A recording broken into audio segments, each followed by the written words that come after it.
We don't have a script to follow or big-time endorsements. We're not professional hunters. No such thing in this country. We are professional outfitters. Trust me, that's as close as it gets. We got lots of hunters each season. We put them on deer, and I mean good deer. We're deer thugs.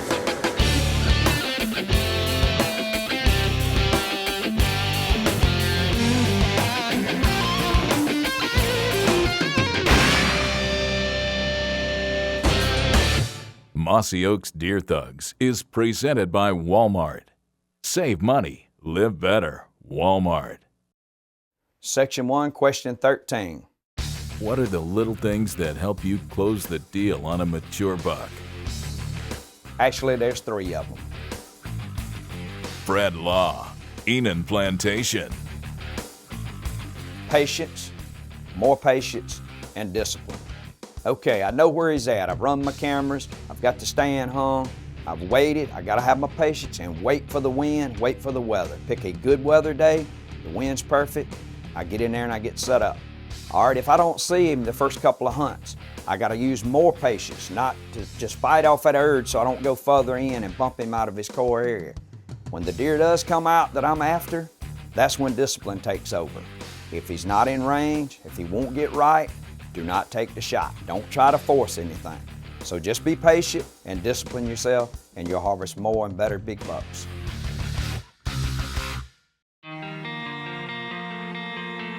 I joined the Marine Officer Training Program my freshman year in college, which was 1972.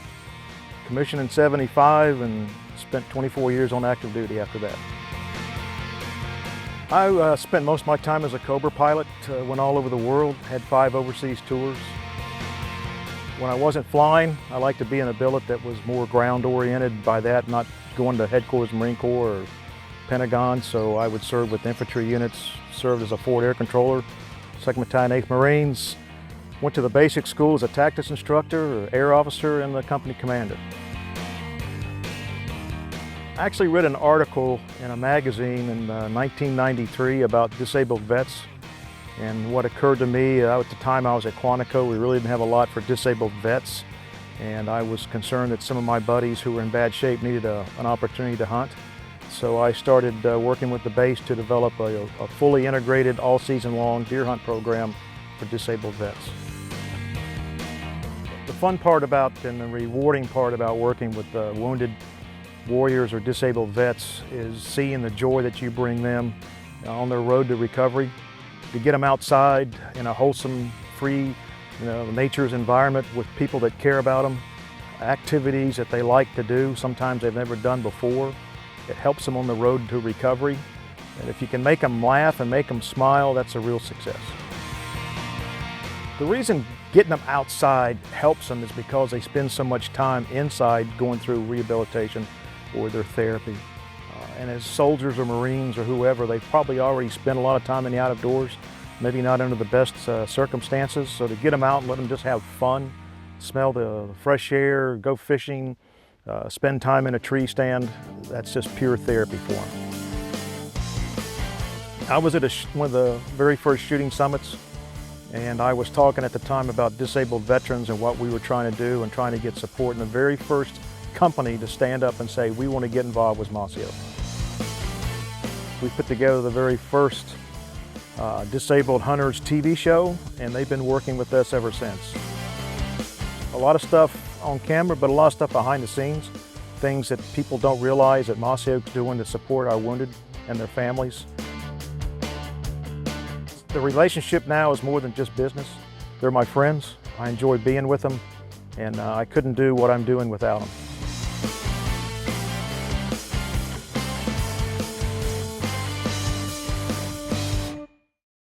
Mossy Oaks Deer Thugs is brought to you by Walmart, Ram Truck Brand, Quaker Boy, Lethal, Mossberg,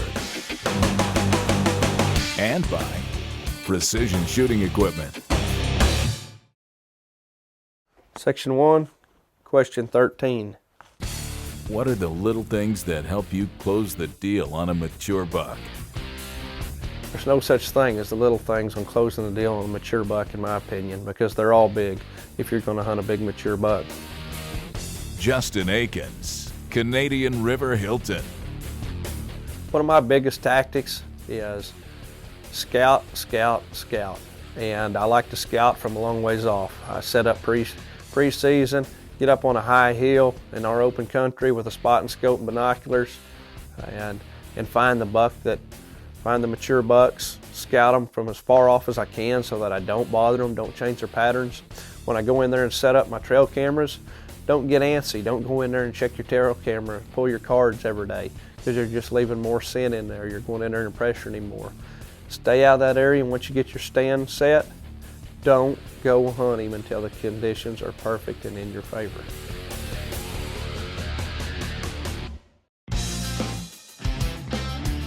Ronnie Strickland came to me last year with this idea of the Thugs, which is today's Hunters United for Good.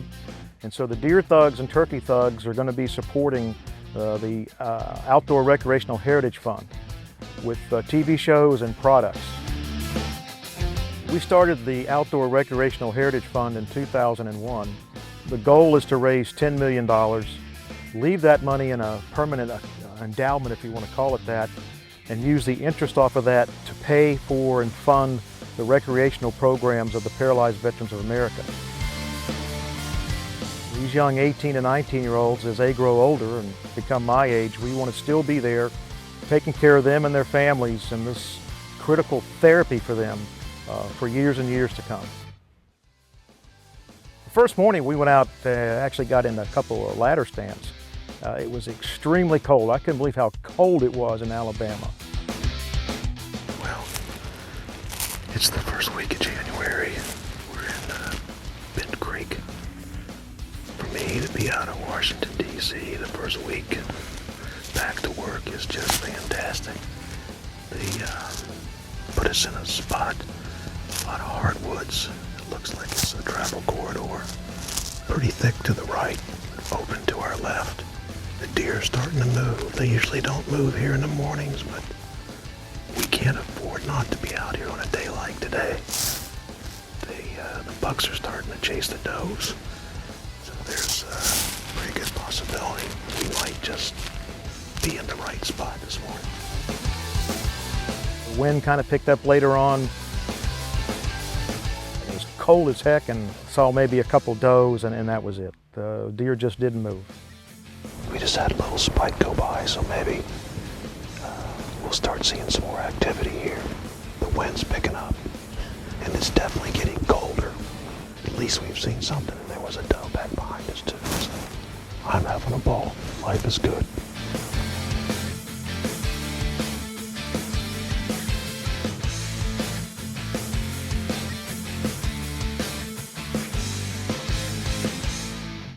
Well, there was a little activity this morning, not what we were looking for.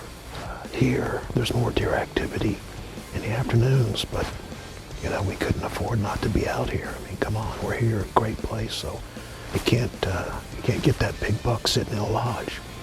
Beautiful morning, just a great blessing to be out here, and we'll get back at it this afternoon.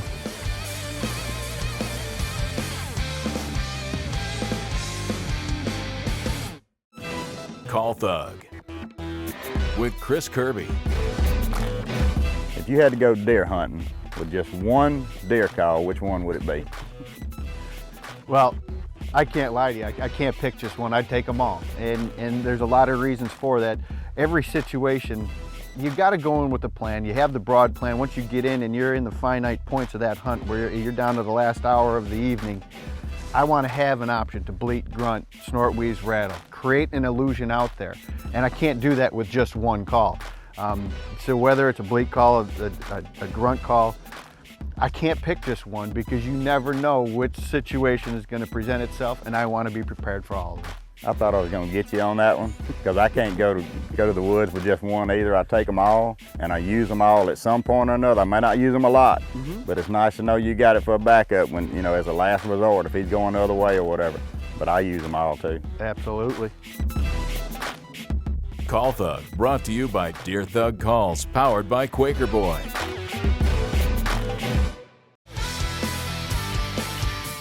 Yeah, when I got to the lodge, they had a rifle for me, and Cuz said, hey, this thing's sighted in. So went down to the range, and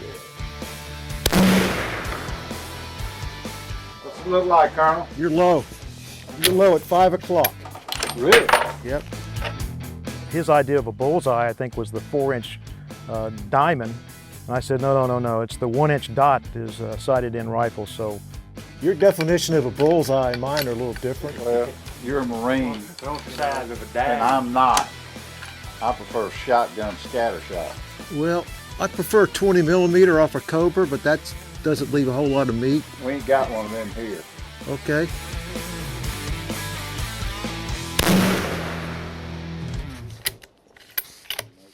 Where's that, Colonel? Same thing, 5 o'clock low. And the bullseye, though? How low is it? You define a bullseye. To me, it's that little round thing. That's the bullseye. No, mine's that triangle up there. It's like 2 inches. No, it's not the Air Force.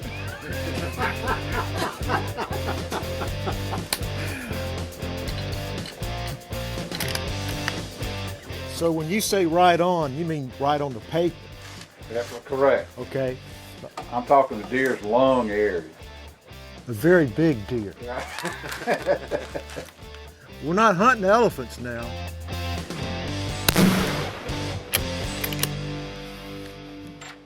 They're all in a group about Nah. that big. Your bullseye is this big. My bullseye is like that big. They're all in there. However, it's a good shooting gun. You know, this Deer Thug shoots well, and it's my favorite caliber, like I told you, which is 270. So, you know, but I'm glad we had a chance to fine tune it a little bit. Well, you got in late last night. We didn't have a 20 millimeter for you. We had a Mossberg Deer Thug 270. So, you know.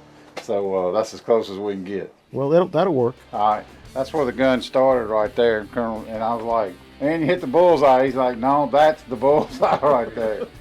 That's pretty good shooting right there. That's the good thing about hunting and filming with law enforcement and military. They can shoot. He just jinxed us, you know that, right? I didn't say kill a deer. I said you can shoot. That ain't got nothing to do with it. Well, there's officially no excuses. Okay.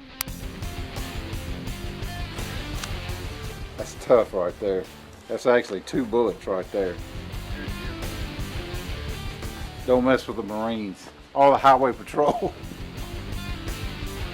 We made a few more adjustments and got it sighted in, at least to my standards, and then we went out. Section 113. 1 and 13. What are the little things that help you close the deal on a mature buck? Little things are actually, you know, sense is very important. Charlie O'Brien, the Catch-22 Ranch. Using your doe and ester scent, using drag rags in those situations, grunt calls, rattle bags, you know, or your horns. You know, the thug jug is another thing that's very important. You know, bringing them in, using them in the right situation, the snort wheeze to bring those deer in close, getting a chance to take a real good deer. You just got to be able to understand, you know, what they're looking for and what they, you know, like to try.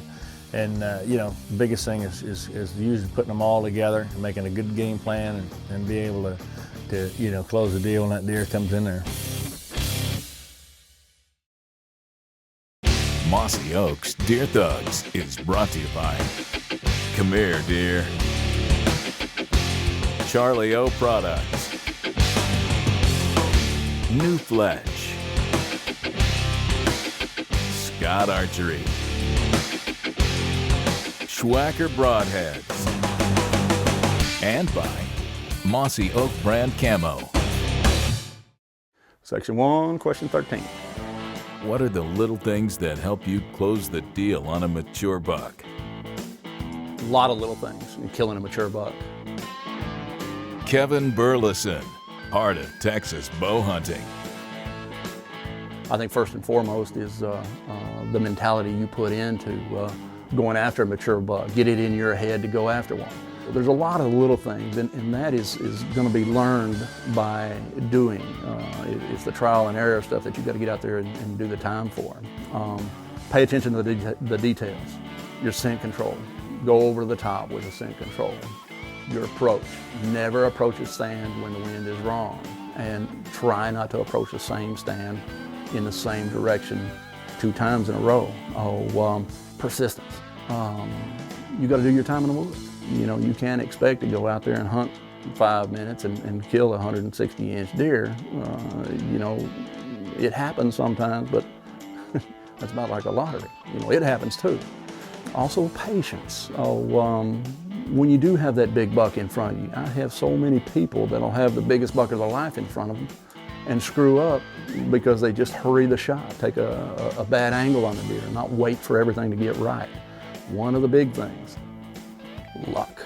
I'll tell you, that's one of the big factors in it. But you've got to be good enough to put yourself in the position to be lucky. So, you know, pay attention to all those little things and do them all.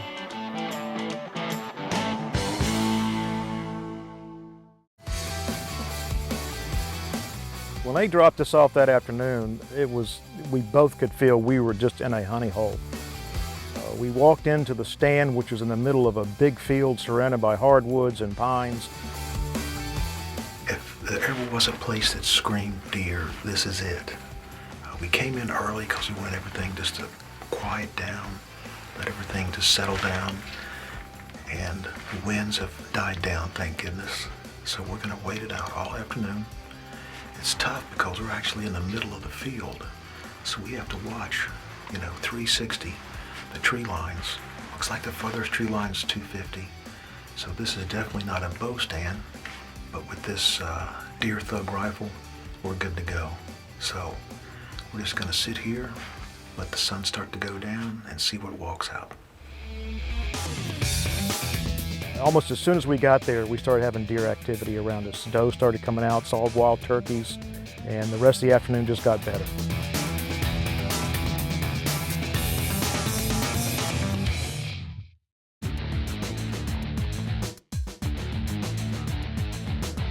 I see people using all different kinds of release aids. In your opinion, what's the best kind of release to use for hunting? Well, to me, that's an easy question. The best release, and the one that almost all, 98.9% of all hunters use, is the caliper type release. Now, it's gonna vary in style. There's a lot of different options, and there's a lot of great brands out there for releases. But a basic trigger style, caliper style release is the best all-around release to try. And even the tournament guys that are great back tension shooters, 99% of them, when they go to hunting, go to a caliper style trigger release. And that really is the best all-around release. That's the starting point. I'm right on the money then. You got it going on right there.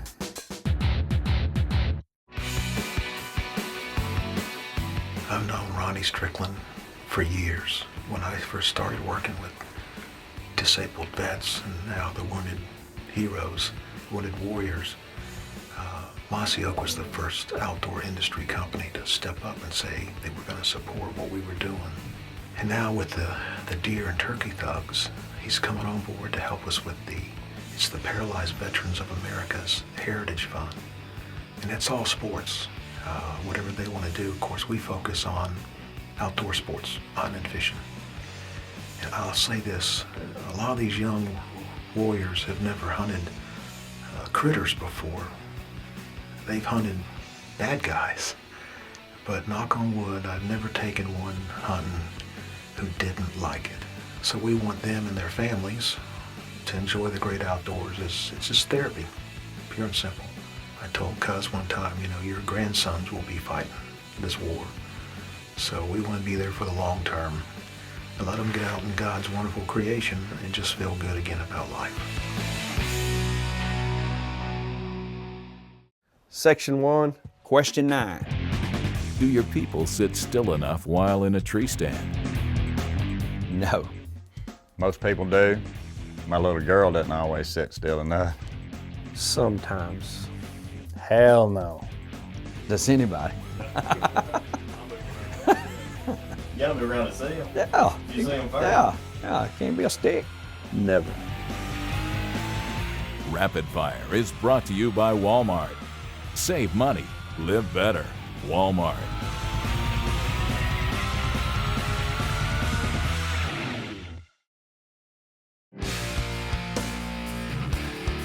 Of course, we were set up looking in one direction, and I just happened to turn around and look behind me, and there was this buck working out of the tree line into the field that I thought was just amazing.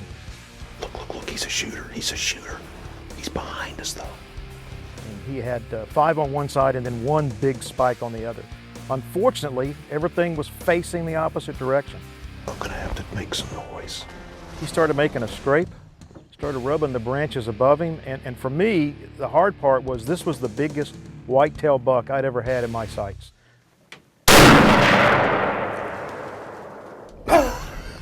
He ran to the right. He ran to the right. He went down. He went down. What a deer. What a deer. Well, actually, what happened was there was like a little embankment, and he hadn't gone very far and dropped off that little embankment, was laying there right on the ground.